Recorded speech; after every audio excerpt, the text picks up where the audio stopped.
नहीं डरता जो मेरे विरुद्ध चारों ओर पार्टी बांधे खड़े हैं। ये हम कब कहेंगे? जब हम यीशु को उद्धारकर्ता ग्रहण कर चुके होंगे। ईसाई बहुत लोग हैं यार धरती पे, है ना। हम किसी से बात करेंगे तो क्या बोलेगा? अरे मोह उखे मानो ना, हम भी उसी को मानते हैं जिसको तुम मानते जरूर हो, लेकिन तुमने अधिकार को प्राप्त नहीं किया है। कौन सा अधिकार? यूहन्ना रचित सुसमाचार अध्याय 1:12।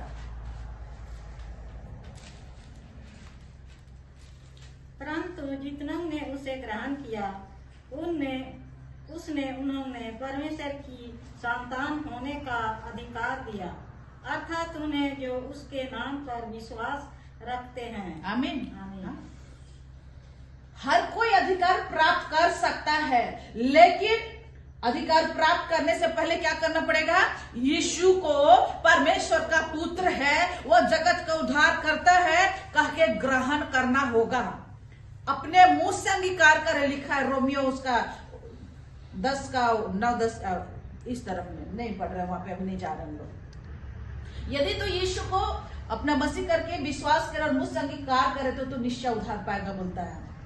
अगर हम ग्रहण नहीं किए हैं व्यक्तिगत रीति से, तो हम उस अधिकार से क्या है? वंचित है। परमेश्वर के संतान होने का अधिकार नहीं प्राप्त किए हैं।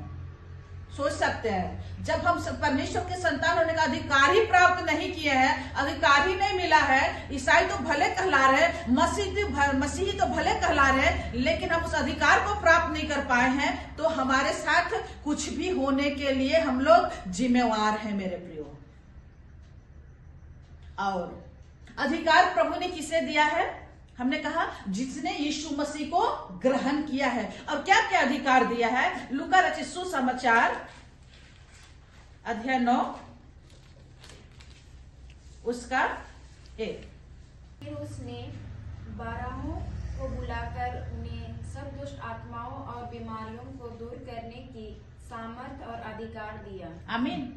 उसने सब किसी को क्यों नहीं अधिकार दिया, बल्कि 12 को अधिकार दिया, क्योंकि 12 उसके पीछे क्या कर लिए थे? हो लिए थे। उन्होंने यीशु मसीह के वचन को ग्रहण कर लिया था, उन्होंने यीशु को मसीहा करके ग्रहण कर लिया था। इसलिए यीशु मसीह ने क्या किया? उन 12 को बुला करके सब प्रकार की दुष्टात्मा और सब प्रकार की बीमारियों को दूर करने का क्या क्या दिया? सामर्थ और अधिकार दिया है। मत्ती रचित सुसमाचार उसका 28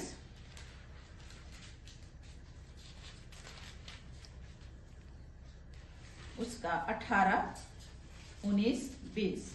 यीशु ने उनके पास आकर कहा कि स्वर्ग और पृथ्वी का सारा अधिकार मुझे दिया गया है, इसलिए तुम जाकर सब जातियों के लोगों को चेला बनाओ और उन्हें पिता और पुत्र और पवित्र आत्मा के नाम से बपतिस्मा दो, और उन्हें सब बातों जो मैंने तुम्हें आज्ञा दी है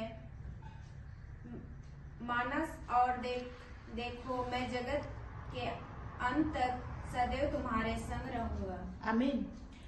यीशु ने क्या कहा अपने चेलों से कि बेटा स्वर्ग और पृथ्वी का सारा अधिकार मेरे पास है, मुझे दिया गया है, इसलिए तुम क्या करो? किसे कहा? उसने अपने चेलों से कहा, इसलिए तुम क्या करो कि सारे संसार में जाओ और सब जातियों के लोगों को चेला बनाओ और उन्हें पिता, पुत्र और पवित्र आत्मा के नाम से बपतिस्मा दो। यहां तक तो ठीक है, हो जाता है, लेकिन आगे क्या है? और उन्हें सब बातें जो मैंने तुम्हें आज्ञा दी है मानना सिखाओ, और देखो मैं जगत के अंत तक सदा तुम्हारे संग हूं। बपतिस्मा तक हो जाता है, कैसे भी लोग कर देते हैं संपन्न, लेकिन आगे की बातें जो है कि तुम्हें मैंने आज्ञा दी है जो बातों का उन्हें मानना सिखाओ, आज वो शिक्षा कट कर दिया जाता है मेरे प्रियो। अगर वो शिक्षा दिया जाता तो आज समाज में इतना शराबी, इतना नशेड़ी, इतना मारपीट, इतना गरीबी नहीं रहता, इतना श्राप नहीं रहता।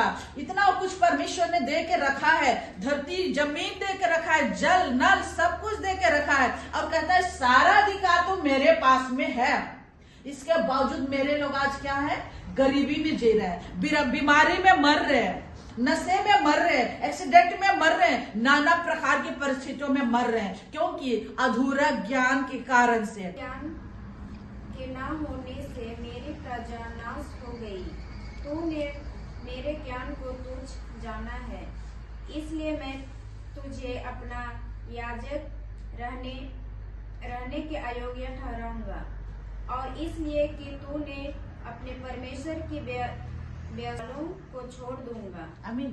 ये आरोप किसके ऊपर लगा है पता है? याजकों के ऊपर, पादरियों के ऊपर, जो महायाजक लोग है, प्रीस्ट लोग है, फादर लोग है, सिखाने वालों के ऊपर में लिखा है। मेरे ज्ञान के ना होने से आज लोग नाश हो रहे, प्रजा नाश हो रही है, क्योंकि हे मेरी प्रजा, तूने क्या किया है, मेरे ज्ञान को तुच्छ जाना है, इसलिए मैं तुझे अपना याजक रहने के लिए अयोग्य ठहराऊंगा। एक अगुआ के बारे में कह रहे हैं, और इसलिए कि तूने अपने परमेश्वर की व्यवस्था को तज दिया है, मतलब छोड़ दिया है, उसको कट कर दिया है, और साथ ही साथ मैं क्या करूंगा, तेरे बाल बच्चों को भी मैं छोड़ दूंगा बोला है। इसीलिए मेरे प्रियो, आज हम लोग परमेश्वर ने इतना कुछ देने के बावजूद गरीबी स्तर में जीते हैं।